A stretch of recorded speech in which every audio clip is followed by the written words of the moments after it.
Hi, welcome back. It's Sandra. So now it's time to ask yourself a couple of questions. So hopefully you've got your notebook and a pen, but if not, take a moment, pause me, go get one.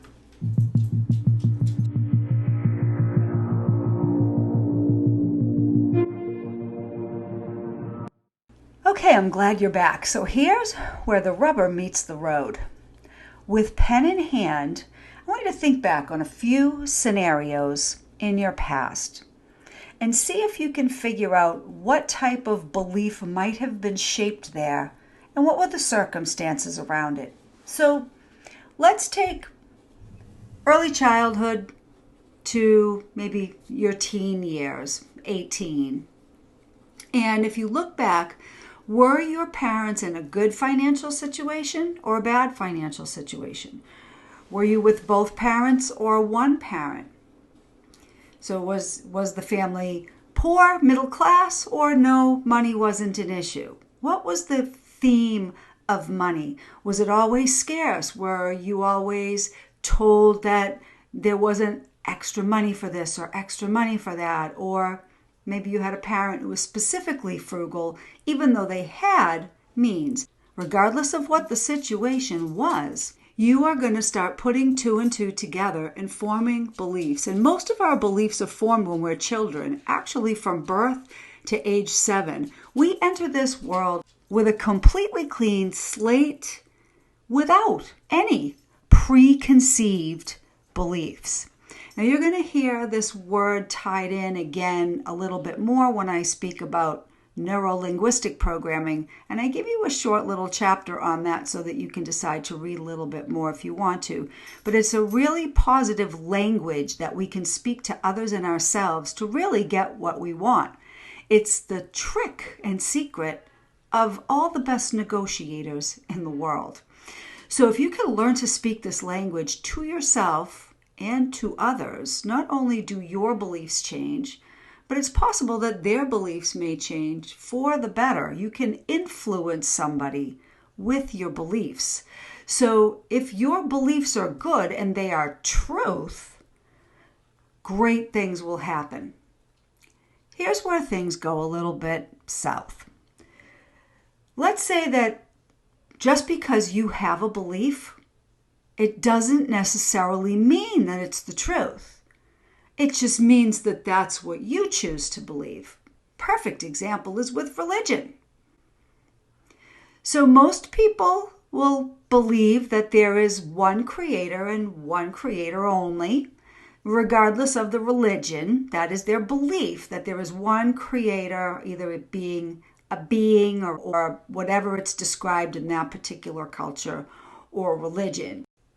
If a religion is particularly strict about sex out of wedlock or alcohol, or regardless of what the beliefs are, there are typically rules associated with following and being of that ilk. It's no different with your parents. Your parents are your parents, and they dictate the law. And they tell you how things are. As you get older, if you disagree with their views and there's turmoil between the parent and child relationship, beliefs get formed there as well. Sometimes a child or a young adult will say, my parents don't understand me. And most of the time, that is not the truth. Your parents were children. And all children go through experimental phases. We're all different in the way we adapt to these things, but it's those core beliefs that go on to form the person that we're going to become. These early experiences have us make decisions about ourselves and the world. These early experiences begin to form beliefs. Now, as we're believing certain things, of course, we're thinking because we come to conclusions when we think. Conclusions strengthen beliefs. If I put A and B together, it equals C. I can see it. I must believe it. We have 5 senses in our human flesh, maybe 6. And that's how we perceive the world around us. If I say to you, touch this, is it soft? Is it velvety? Is it cold? Is it hot? Is it wet? Is it, we have ways to describe things. Now, I might say that this is red. And you might say, well, I think it's more of a burnt orange. So we each see things differently through different lenses and filters of beliefs and experiences that we were immersed in. That's the easy explainer of how beliefs are formed. So if you spent time with mostly women, you probably would be more nurturing. Like if you were a boy that grew up with no dad and with his mother, you may be more of a nurturing man because you experience through your mother that it's okay to have emotions. And in many households, it wasn't okay to express yourself or to talk. Children should be seen and not heard. And it's all of these things. People who work hard have success. Is that true? If I ask you, do you believe that you have to work hard to succeed and get what you want in life?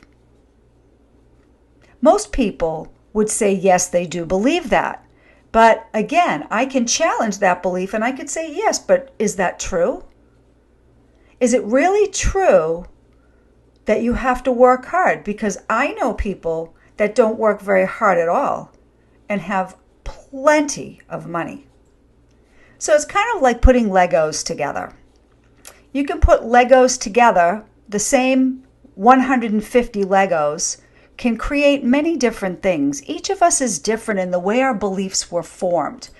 But it doesn't necessarily mean that just because we believe something, that it is true. And this is where the rubber meets the road for beliefs. You're going to have a person who is stuck and will say, well, if I have to believe this to get there, I'm not going to do that. That's not what I believe. That's an inflexible thinker.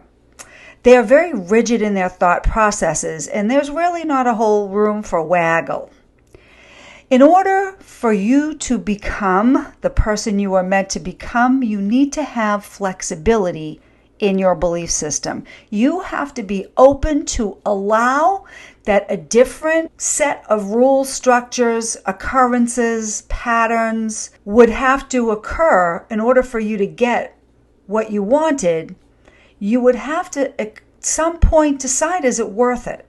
Is it worth me giving up the beliefs I have had to get to a place where I want to be, or possibly get to a place where I want to be? Obviously, what you're doing now isn't getting you there. So this is where people get really stuck in the weeds. And that's why tools are fabulous. So I'm explaining right now beliefs from a standpoint of what would probably be conventional psychology and a little bit of the spiritual philosophy, because feelings are magnetic. They have an energetic oscillation to them. And so are thoughts. But when you put together an experience that forms a belief and you attach feelings to that, you have then created the world you live in, because you set the ground rules. You decided what was right and what was wrong and what was real and what was not. If human beings are just these flesh and blood creatures, or if they have an electrical connection to the entire universe. What do you believe? Ask yourself. Do you believe that you can accomplish anything you want in your life as long as you just put feelings behind it? Not thoughts necessarily. And sometimes not even actions, but most of the time there will be actions that need to be taken. Recognition of signs, that's another one there. We talk about that a little bit down the road. But there's all of these things. And then once you begin to see how these things interact with one another and change the outcome we all want a well-formed outcome, right? We want the love, we want the happiness, we want the joy. We don't want the fear or the anger or the sadness. We want a well-formed outcome. That is another neuro-linguistic programming term.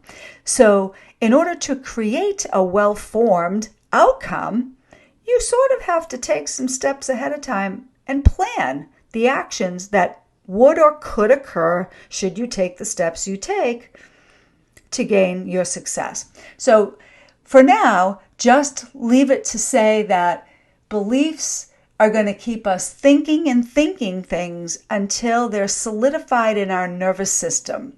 They are in fact true because what you perceive to believe, you will achieve, whether it's good or bad. Your feelings are your choice. So if you have a choice, to think the thoughts that are positive and will create good things in your life, then could negative thoughts and negative feelings draw negative things to your life as well? And the answer is hell yes. Hell yes, they can, and they do, and they have been. So when I said this is where the rubber meets the road, my question to you is, do you believe you have created in some way, shape, or form the life you are now living? And I think most people have to say somewhere along the line that yes, they had some responsibility to recognize a different way to go, but they chose to go this way. They choose to believe somebody else's view or wherever they picked up this belief. So this is where you wipe your slate clean and you start asking yourself, what do I believe in my heart? What do I truly believe in? And when you create your mission statement, there's going to be a lot of words you'll want to use in that statement when you create them. Again, that's why the notebook and pad, because this is a time for you to pull ideas and thoughts that come to you as we have these conversations, because this is going to be how you learn. You're going to be able to take something that I say, apply it to something that you can relate to, and together we come up with a strategy to solve a whole lot of problems. So with that said, with beliefs, we're going to be talking more about vibrational energy and you being a vibrational match in the next little video. So take a few minutes, write down your answers. What are your thoughts and feelings? What's going through your head right now? And I'm going to see you soon with a little bit of energy, medicine, physics, cosmology, kind of cool stuff that ties this all together. So I'll see you next time.